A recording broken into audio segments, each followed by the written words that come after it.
Oui, il existe bien des applications qui te surveillent.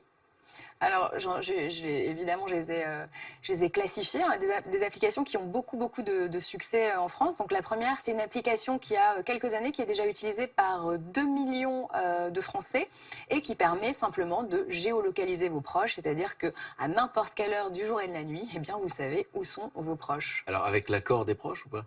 Alors, oui et non. Oui, avec l'accord des proches, puisque normalement, en fait, par exemple, si j'avais envie de savoir où est Aude à n'importe quelle heure du jour et de la nuit, puisque je l'aime beaucoup et que j'ai envie de la pister un peu, eh bien, j'envoie une notification à Aude en lui disant, voilà, télécharge l'application sur son portable. Elle le télécharge et... Ah mais si tu le télécharges, puisque tu es d'accord. Et on va pouvoir se géolocaliser en permanence. Alors à la base, cette application a été lancée pour permettre aux parents de géolocaliser leurs enfants. Mais bon, j'imagine que parmi les 2 millions d'utilisateurs, il n'y a pas que des parents. Ça va... Déjà, c'est développé depuis pas mal de temps, parce que moi, je peux vous parler qu'il y a quelques années déjà en arrière, les voyous s'en servent pour se géolocaliser. Les uns les autres? Les uns les autres, non mais surtout au cas où il leur arriverait quelque chose.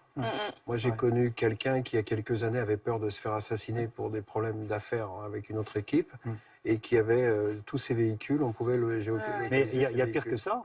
Vous avez chacun un ordi ou une tablette sur laquelle vous avez une caméra intégrée et le micro.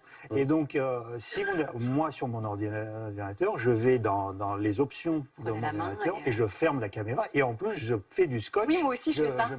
Je mets du scotch sur la caméra. Et d'ailleurs, le directeur de FBI fait la même chose. Parce qu'en fait, il a été prouvé que même quand l'ordinateur est éteint, en fait, on peut filmer. On peut filmer, on peut activer la caméra. Mais il y a pire aussi sur votre portable. Il y a des techniques, mais ça, c'est plus les petites applications. Là, c'est vraiment les logiciels qui sont un tout petit peu plus développés. Je peux vous téléphoner. Vous recevez mon coup de téléphone, je vous demande, je sais pas, je voudrais parler à François. Vous dites, il n'y a pas de François, vous décrochez. Et votre téléphone, c'est déjà un micro. Et j'entends tout ce qui se passe autour de dans votre chambre avec le micro. Et je peux le faire. Et les services secrets aussi, de France, de Russie, des États-Unis, la NSA aussi aux États-Unis, peut le faire même si votre téléphone est éteint. La seule chose qu'ils ne peuvent pas faire, si vous avez enlevé la carte SIM et la batterie de votre téléphone, à ce moment-là, oui. Ce qu'on fait tous les soirs, évidemment, en rentrant à la maison. C'est ce que moi je fais tous les soirs en rentrant à la maison. C'est vrai. C'est le grand conflit des services aujourd'hui où on met tout sur l'électronique, sur la recherche, et on a négligé, et malheureusement on en paye les conséquences chez nous, dans notre pays, où on a négligé le terrain parce que pendant un moment, on s'est dit on va être la NSA, on va devenir aussi puissant, sauf qu'on n'a pas 600 milliards de dollars. Bon, en tout cas, là, on était plus sur du petit espionnage de tous les jours.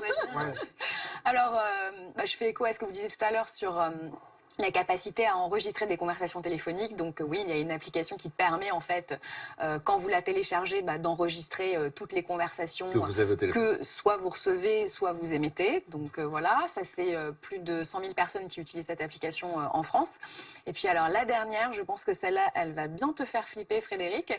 C'est l'application qui te permet de prendre des photos ni vues ni connues. En fait, c'est très simple. J'ai envie de prendre une photo de Frédéric sur le plateau et en fait, j'ai simplement une page Google qui s'affiche comme si je faisais une recherche sur Internet et j'ai un petit bouton qui me permet de prendre discrètement une photo que je vais ensuite utiliser, je ne sais pas à quelle fin, mais en tout cas pas très bienveillante.